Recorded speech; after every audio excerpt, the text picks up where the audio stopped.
السلام علیکم، میرا نام اسفر فریدی ہے اور اسفر لین پر آپ کا خیر مقدم ہے۔ دوستو، آج بات انسان اور کوے کے احتجاج کی۔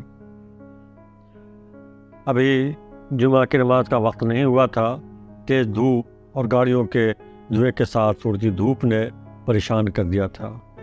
ایسی حالت میں ایک سایہ دار پیڑ جو ملا تو اسی کے نیچے ٹھہر گیا۔ وہاں کئی اور لوگ پہلے ہی سے موجود تھے۔ پیاس بہت تیز لگ رہی تھی۔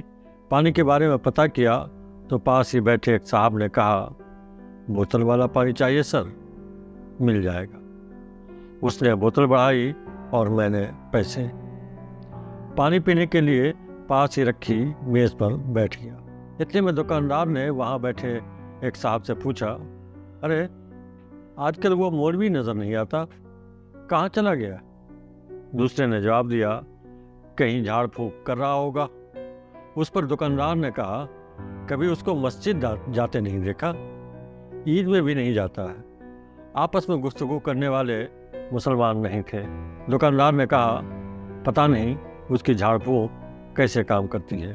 اتنے میں دوسرے نے جواب دیا، لگتا ہے اس پر کوئی شیطان ہے، وہی کام کرتا ہوگا، ورنہ اس مولوی سے تو کچھ نہیں ہوتا ہوگا۔ یہ کہتے ہوئے دوسرا آدمی اٹھ کر چلا گیا۔ اس کے بعد دکاندار نے نزدیک ہی بیٹھے ایک بچے سے کہا، جاؤ اذان ہو گئی ہے، نماز کا وقت ہو گیا ہے۔ ایک اور قصہ۔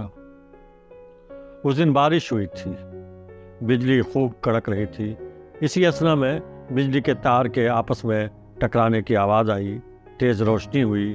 اس کے تھوڑی ہی دیر بعد بہت سے کووں کا جھنڈ کائیں کائیں کرتا ہوا محلے میں آ پہنچا۔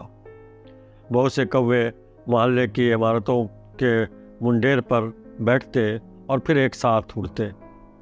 کبھی وہ اڑتے ہوئے دور چلے جاتے اور پھر کائیں کائیں کرتے ہوئے واپس آ جاتے۔ معلوم ہوا کہ کوا بجلی کے تار کی زد میں آ گیا ہے۔ کوے اسی وجہ سے شور مچا رہے تھے۔ بجلی کے تار پر کوے پہلے بھی بیٹھا کرتے تھے۔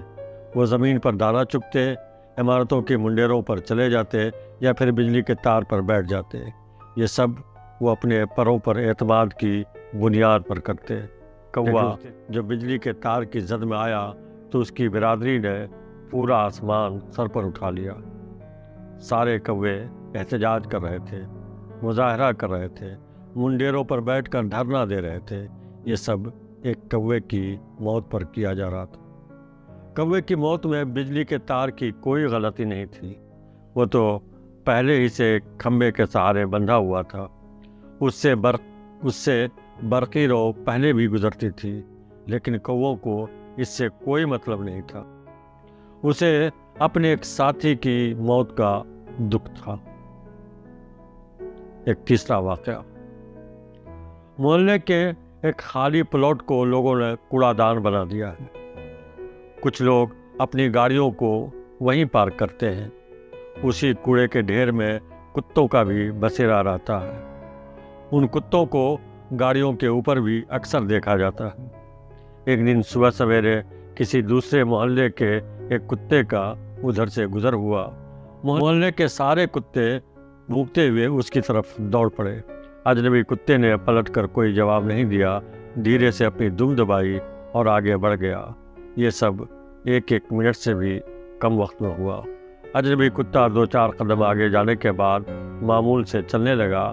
اب اس کی دم بھی دبی ہوئی نہیں تھی۔ اس پر بھونکنے والے کتے واپس اسی کوڑے دان کی طرف لوٹ چکے تھے۔ ان میں سے ایک کتا کار کے اوپر چڑھ گیا اور اس پر پڑے پردے کو نوچنے لگا۔ پردے جب کئی جگہ سے پھٹ گئے تو کتے نے راحت کی سانس لی اور آرام سے پھٹے ہوئے پردے پر لیٹ گیا۔ بہت بہت شکریہ۔